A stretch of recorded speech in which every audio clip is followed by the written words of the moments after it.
Hello ಸ್ನೇಹಿತರೆ, welcome back to ಸರ್ಸು logs. ಹೇಗಿದ್ದೀರಾ ಎಲ್ಲರೂ?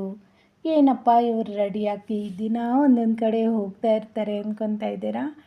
ಏನಾಗಿದೆ ಅಂದರೆ ಈ ನಡುವೆ ಸಾಟರ್ಡೆ ಸಂಡೇ ಬಂದರೆ ಸಾಕು, ಯಾವುದಾದ್ರೂ ಒಂದು ಪ್ರೋಗ್ರಾಮ್ ಇದ್ದೇ ಇರುತ್ತೆ. ಈ ಸಾಟರ್ಡೆ ಸಂಡೇ ನಮ್ಮ ಚಿಕ್ಕಕ್ಕ ಅವರ ಊರಲ್ಲಿ ಒಂದು ಡಿನ್ನರ್ ಪ್ರೋಗ್ರಾಮನ್ನು ಇಟ್ಕೊಂಡಿದ್ದಾರೆ. ಅದಕ್ಕೆ ನಾನು, ಲಿಖಿತಾ, ವಿವೇಕು ಹೋಗ್ತಾ ಇದ್ದೀವಿ. ನಮ್ಮ ಮನೆಯವ್ರಿಗೆ ಸ್ವಲ್ಪ ಕೆಲಸ ಇದ್ದಿದ್ದರಿಂದ ಅವ್ರು ಬರ್ತಾಯಿಲ್ಲ. ಬಸ್ಸಲ್ಲಿ ಹೋದರೆ ಲೇಟ್ ಆಗುತ್ತೆ ಅಂದ್ಬಿಟ್ಟು ನಾವು ಗಾಡಿಯಲ್ಲೇ ಹೋಗೋಣ, ಚೆನ್ನಾಗಿರತ್ತೆ ಅಂತ ಹೋಗ್ತಾ ಇದ್ದೀವಿ. ಇದು ಕೋಲಾರ ಬೈಪಾಸು. ಬೈಕ್ ಓಡಿಸೋವಾಗ ಆದಷ್ಟು ನಿಧಾನಕ್ಕೆ ಸೇಫ್ಟಿ ರೂಲ್ಸನ್ನು ಫಾಲೋ ಮಾಡ್ತಾ ಹೋದರೆ ಏನು ಪ್ರಾಬ್ಲಮ್ ಆಗೋದಿಲ್ಲ. ಕೋಲಾರ ಹತ್ರ ಹೋದಾಗ ಬೇಕ್ರಿ ಬರುತ್ತೆ. ನಾವು ಯಾವಾಗ ಹೋದ್ರೂ ಇಲ್ಲೇ ಸ್ವಲ್ಪ ತಿಂಡಿನೆಲ್ಲ ತಗೊತೀವಿ. ನಮಗಿಷ್ಟ ಆಗಿರ್ತಕ್ಕಂಥ ಸ್ವಲ್ಪ ಪಪ್ಸ್ನೆಲ್ಲ ತಗೊಂಡು ಇಲ್ಲೇ ಕೂತ್ಕೊಂಡು ತಿಂದ್ಕೊಂಡು ಸ್ವಲ್ಪ ಹೊತ್ತು ರಿಲ್ಯಾಕ್ಸ್ ಆಗಿ ಆಮೇಲೆ ಹೋಗ್ತೀವಿ. ಇವತ್ತು ಸಹ ಹೋಗಿ ಅಲ್ಲಿ ಮನೆಗೆ ಬೇಕಾಗಿರ್ತಕ್ಕಂಥ ಸ್ವಲ್ಪ ತಿಂಡಿನೆಲ್ಲ ತಗೊಂಡೆ. ಎಸ್ಪೆಷಲಿ ನಮ್ಮ ಲಿಖಿತಾಗೋಸ್ಕರ ಒಂದು ಚಾಕ್ಲೇಟನ್ನು ತಗೊಂಡಿದ್ದೀನಿ. ಅದನ್ನು ತಗೊಟ್ಟಿದ ತಕ್ಷಣ ನಮ್ಮ ಲಿಖಿತ ತುಂಬ ಖುಷಿಯಾಗಿದ್ದಾಳೆ, ಎಕ್ಸೈಟ್ಮೆಂಟಲ್ಲಿದ್ದಾಳೆ. ಯಾವಾಗ ಊರಿಗೆ ಹೋಗೋಣ, ಯಾವಾಗ ತಿನ್ನೋಣ ಅಂತ. ಇನ್ನೇನು ಅವ್ರ ಊರ ಹತ್ರ ಬರ್ತಾ ಇದ್ದೀವಿ. ನೇಚರ್ ಅಂತೂ ತುಂಬ ಚೆನ್ನಾಗಿದೆ ಆ ಕಡೆ.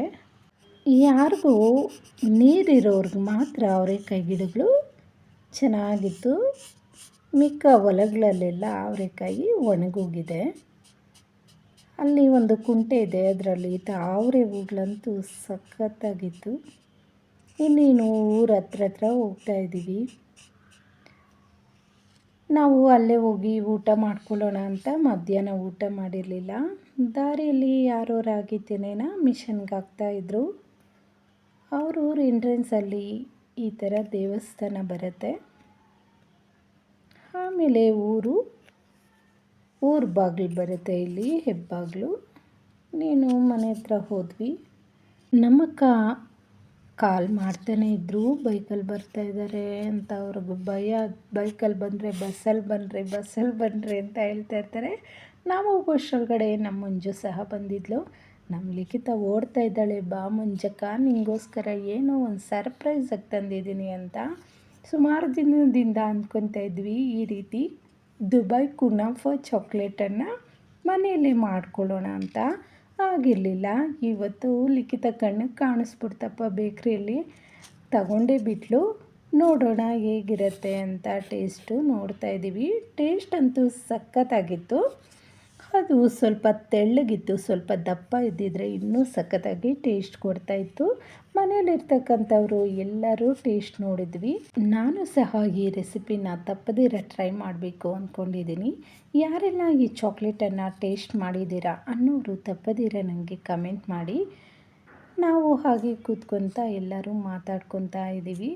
ನಮ್ಮ ಚಿಕ್ಕಕ್ಕ ಆಶಾ ವರ್ಕರ್ ಕೆಲಸ ಮಾಡ್ತಾರೆ. ಅಲ್ಲಿ ಅವ್ರ ಮನೆ ಹತ್ರ ಯಾರೋ ಹುಡುಗ ತಲೆಗೆ ಪೆಟ್ಟಾಗಿದೆ ಅಂತ ಅವರು ಅಲ್ಲಿ ಹೋಗಿದ್ದಾರೆ. ಆಮೇಲೆ ಅವ್ರ ಅತ್ತೆ ಬಂದು ಅಲ್ಲೆಲ್ಲೋ ಪೂಜೆ ಇತ್ತಮ್ಮ, ಗಾಡಿಗೆ ಪೂಜೆ ಮಾಡಿದರು ಅಂತ ಬೂಂದಿ ಎಲ್ಲ ತಂದುಕೊಟ್ರು. ನಾವು ತಗೊಂಡೋಗಿ ತಿಂಡಿ ಅವ್ರಿಗೆಲ್ಲ ಕೊಟ್ಟು ನಾನು ಬೂಂದಿ ಎಲ್ಲ ತಿಂದ್ವಿ. ಅಷ್ಟರೊಳಗಡೆ ನಮ್ಮಕ್ಕ ಊಟನ ರೆಡಿ ಮಾಡಿದ್ರು. ಎಲ್ಲರೂ ಒಟ್ಟಿಗೆ ಕೂತ್ಕೊಂಡು ಊಟನ ಮಾಡ್ತಾಯಿದ್ದೀವಿ. ಊಟ ಎಲ್ಲ ಮುಗಿಸೋಷ್ರೊಳಗಡೆ ಒಂದು 3 ಗಂಟೆನೇ ಆಗಿತ್ತು. ಇನ್ನೇನು 5:30 6 ಗಂಟೆ ಆದಾಗ ನಮ್ಮ ಮಂಜು, ನಾನು ಟೀ ಮಾಡ್ತೀನಿ, ಚೆನ್ನಾಗಿ ಮಾಡ್ಕೊಬರ್ತೀನಿ ಅಂತ ಹೇಳಿ ಅವಳು ಟೀ ಮಾಡ್ತಾಯಿದ್ಲು. ನಮ್ಮಕ್ಕ ನನಗೆ ಹೇಳಿದರು, ಬರೋವಾಗ ಒಂದು ಸೀರೆ ತಗೋಬಾ, ಹೊಸ ಗಂಡು ಹೆಣ್ಣಿಗೆ ಬಟ್ಟೆ ಇಡಬೇಕು ಅದಕ್ಕೆ ಅಂತ ಹೇಳಿದರು. ಆ ಸೀರೆನ ತೆಗೆದು ನೋಡ್ತಾ ಇದ್ದಾರೆ ಹೇಗಿದೆ ಅಂತ. ನಮ್ಮ ಮನೆಗಳಲ್ಲಿ ಯಾರಿಗಾದ್ರೂ ಹೊಸ್ದಾಗಿ ಮದುವೆ ಆದರೆ ಅವ್ರಿಗೆ ಬಾಡೂಟ ಹಾಕಿ ಈ ರೀತಿ ಬಟ್ಟೆ ಎಲ್ಲ ಕೊಡ್ತೀವಿ. ಮನೆಗೆ ಕರ್ಕೊಂಡೋಗಿ ಈ ರೀತಿ ನಮ್ಮಕ್ಕ ಬಟ್ಟೆ ಎಲ್ಲ ಮಡ್ಚ್ಕೊತಾ ಇದ್ಲು. ಅಷ್ಟರೊಳಗಡೆ ನಮ್ಮ ಮಂಜು ಟೀ ಮಾಡ್ಕೊಂಬಂದ್ಲು. ನಮ್ಮ ಲಿಖಿತ ನಮ್ಮ ಚಿಕ್ಕಕ್ಕ ಜೊತೆ ಸಖತ್ತಾಗಿ ಎಂಜಾಯ್ ಮಾಡ್ತಾ ಇರ್ತಾಳೆ. ಟೀನೂ ಸಹ ಚೆನ್ನಾಗಿ ಮಾಡಿದ್ಲು ನಮ್ಮ ಮಂಜು. ಎಲ್ಲರೂ ಕೂತ್ಕೊಂಡು ಟೀ ಕುಡಿದು ಹಾಗೆ ಮಾತಾಡ್ಕೊತಾ ಇದ್ದೀವಿ. ನಾಳೆ ಯಾವ್ಯಾವೆಲ್ಲ ಅಡುಗೆ ಮಾಡೋಣ, ಹೇಗೆ ಮಾಡೋಣ ಅಂತ ಪ್ರಿಪ್ರೇಷನ್ಸು ಹೇಗೆ ಮಾಡ್ಕೊಳ್ಳೋಣ ಅಂತ. ಅಷ್ಟರೊಳಗಡೆ ನನ್ನ ತಂಗಿನೂ ಬಂದರು.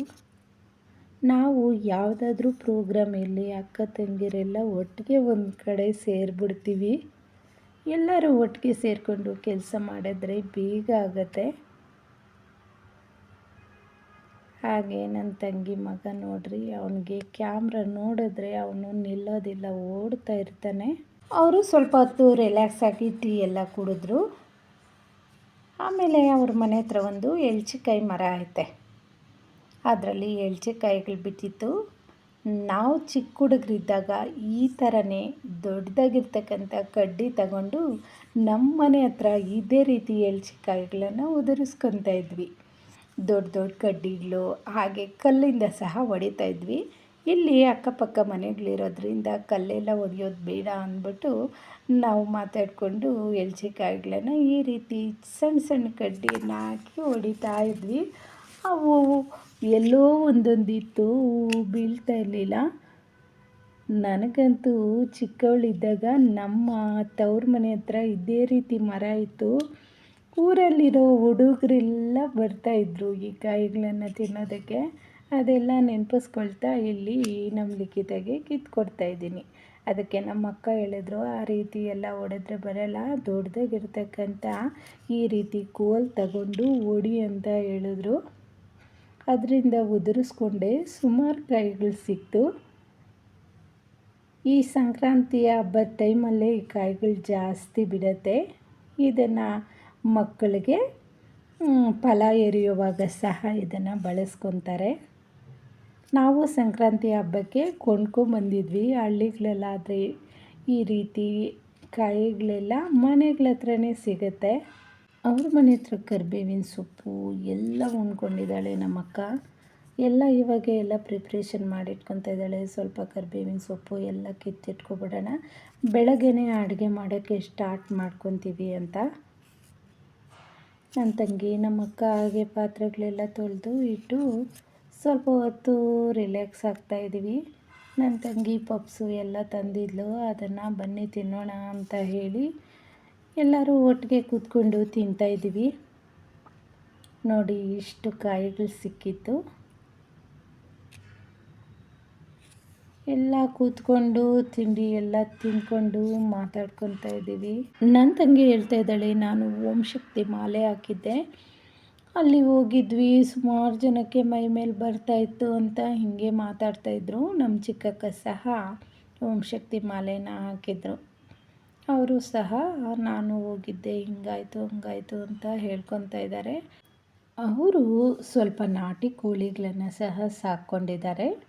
ಇಲ್ಲಿ ನೋಡಿ, ಅಣ್ಣ ತಂಗಿ ಅನುಬಂಧ ಅಂತ ನಮ್ಮ ಮಂಜು ವಿವೇಕು ಕೂತ್ಕೊಂಡು ಇಬ್ಬರು ಮಾತಾಡ್ತಾ ಇದ್ದಾರೆ. ಅವರು ಚಿಕ್ಕವರಿದ್ದಾಗಿಂದನೂ ಇಬ್ಬರು ಒಟ್ಟಿಗೆ ಇರ್ತಾಯಿದ್ರು, ಇವಾಗೂ ಸಹ ಹಾಗೇ ಇರ್ತಾರೆ. ಇನ್ನೇನು 7 ಗಂಟೆ ಆಗಿತ್ತು. ನಾವು ಸ್ವಲ್ಪ ಈರುಳ್ಳಿ, ಬೆಳ್ಳುಳ್ಳಿ, ಹಾಗೆ ಪುದೀನ, ಕೊತ್ತಂಬರಿ ಎಲ್ಲ ಬಿಡಿಸಿಟ್ಕೊತಾ ಇದ್ದೀವಿ, ಬೆಳಗ್ಗೆಗೆ ಈಸಿ ಆಗುತ್ತೆ ಅಂತ.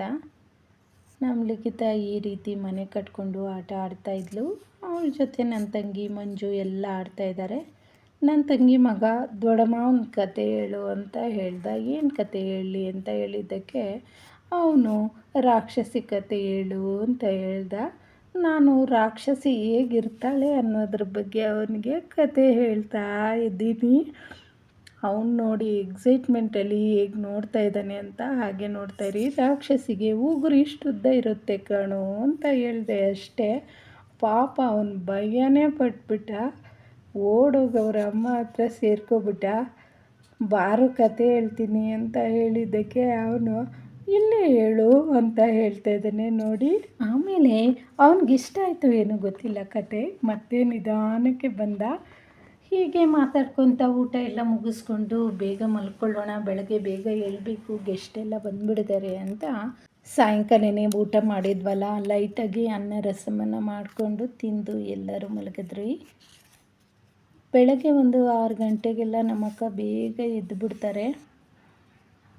ಹಸುವಲ್ಲಿ ಹಾಲೆಲ್ಲ ಕರ್ಕೊಬಂದು ಕಾಫಿನ ರೆಡಿ ಮಾಡಿದ್ಲು. ನಾವು ಎಲ್ಲರೂ ಎದ್ದು ಫ್ರೆಶಪ್ ಆಗಿ ಕಾಫಿ ಕುಡ್ಕೊಂಡು ಸ್ವಲ್ಪ ರಸ್ಕನ್ನು ತಿಂದ್ಕೊಂಡ್ವಿ. ಒಂದೇ ಸತಿ ಅಡುಗೆ ಮಾಡ್ಕೊಳ್ಳೋಣ, ಬ್ರೇಕ್ಫಾಸ್ಟ್ ಎಲ್ಲ ಮಾಡೋದು ಬೇಡ ಅಂತ.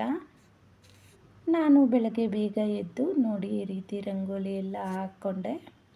ಅಷ್ಟರೊಳಗಡೆ ನನ್ನ ತಂಗಿ ಹಾಗೆ ಮಂಜು ಸೌತೆಕಾಯಿ ಸಿಪ್ಪೆ ಎಲ್ಲ ತೆಗೆದು ಈರುಳ್ಳಿ ಎಲ್ಲ ಕೊಯ್ಕೊತಾ ಇದ್ದಾರೆ. ಈ ರೀತಿ ಎಲ್ಲರೂ ಯಾವುದಾದ್ರೂ ಪ್ರೋಗ್ರಾಮ್ ಇದ್ದಾಗ ಕೆಲಸನ ಹಂಚ್ಕೊಂಡು ಮಾಡಿದ್ರೆ ಬೇಗ ಮಾಡ್ಕೋಬಹುದು. ನಮ್ಮ ಲಿಖಿತನೂ ಸಹಾಯ ಮಾಡ್ತಾ ಇದ್ದಾಳೆ ಅವ್ರಿಗೆ. ಎಲ್ಲ ಈ ರೀತಿ ಕಟ್ ಮಾಡಿ ಇಟ್ಕೊಬಿಟ್ರೆ ಅವ್ರಿಗೆ ಬಂದಾಗ ನಾವು ಈಸಿಯಾಗಿ ಸರ್ವ್ ಮಾಡಬಹುದು. ನಾವು ಇಲ್ಲಿ ನಾನ್ ವೆಜ್ ಊಟನ ಮಾಡ್ತಾಯಿದ್ದೀವಿ. ನಾನು ಪೂರಿಗಳಿಗೆ ಹಿಟ್ಟನ್ನು ಕಲಿಸ್ಕೊತಾ ಇದ್ದೀನಿ. ಇವತ್ತು ಕಬಾಬು, ಚಿಕನ್ನು, ಮಟನ್ನು ಹಾಗೆ ಪೂರಿ ಎಲ್ಲ ಮಾಡ್ತಾಯಿದ್ದೀವಿ. ನಮ್ಮ ಕಡೆ ಯಾವುದಾದ್ರೂ ಅಡುಗೆ ಇರಲಿ ಮುದ್ದೆ ಕಂಪಲ್ಸರಿ ಇರಲೇಬೇಕು. ಎಲ್ಲರೂ ಒಂದೊಂದು ಕೆಲಸ ಮಾಡೋದ್ರಿಂದ ಕೆಲಸ ಬೇಗ ಆಗುತ್ತೆ. ಅಡುಗೆ ಕೆಲಸ ಎಲ್ಲ ಬೇಗ ಬೇಗ ಮುಗಿಸಿ ಎಲ್ಲರೂ ಸ್ನಾನ ಮಾಡಿಕೊಂಡು ರೆಡಿ ಆಗ್ತಾಯಿದ್ದೀವಿ. ನಮ್ಮ ಮಂಜು ಎಲ್ಲರಿಗೂ ಸ್ಟೆಪ್ ಜಡೆ ಹಾಕ್ತೀನಿ ಚೆನ್ನಾಗಿರುತ್ತೆ ಅಂತ ಹೇಳಿ ಅವಳು ಎಲ್ಲರಿಗೂ ಸ್ಟೆಪ್ ಜಡೆ ಹಾಕ್ತಾಯಿದ್ಲು. ನಾನು ನಮ್ಮ ಚಿಕ್ಕಕ್ಕ ನಮಗೆ ಬೇಡ ಅಮ್ಮ, ನಮಗೆ ಈ ರೀತಿಯೇ ಇರಲಿ ಅಂತ ನಾವು ನಾರ್ಮಲ್ ಆಗಿರ್ತಕ್ಕಂಥ ಜಡೆನೇ ಹಾಕ್ಕೊಂಡು ಸ್ನಾನ ಮಾಡಿಕೊಂಡು ರೆಡಿಯಾಗಿದ್ದೀವಿ. ಅಷ್ಟರೊಳಗಡೆ ನಮ್ಮ ದೊಡ್ಡಕ್ಕ, ರೇವಂತು, ಕಲ್ಯಾಣಿ ಎಲ್ಲ ಬಂದರು. ನಾವು ನಮ್ಮ ಕಲ್ಯಾಣಿನ ಕೇಳ್ತಾ ಇದ್ದೀವಿ, ಅವಳು ಪ್ರೆಗ್ನೆಂಟು, ನಿನಗೇನು ಇಷ್ಟ ಆಗುತ್ತೋ ಅದು ಹೇಳು ಮಾಡಿಕೊಡ್ತೀವಿ ಅಂದಿದ್ದಕ್ಕೆ ಅವಳು ನಂಗೆ ಆ ಥರ ಏನು ಇಷ್ಟ ಆಗಲ್ಲ ಅಕ್ಕ ಅಂತ ಹೇಳ್ತಾ ಇದ್ದಾಳೆ. ಎಲ್ಲರೂ ಗೆಸ್ಟ್ಗೋಸ್ಕರ ಕಾಯ್ತಾ ಇದ್ದೀವಿ. ಆ ವಿಡಿಯೋನ ನೀವು ಮುಂದಿನ ಲಾಗಲ್ಲಿ ನೋಡಬಹುದು. ವೀಕ್ಷಕರೇ, ಇದಾಗಿತ್ತು ಇವತ್ತಿನ video. Thank you for watching.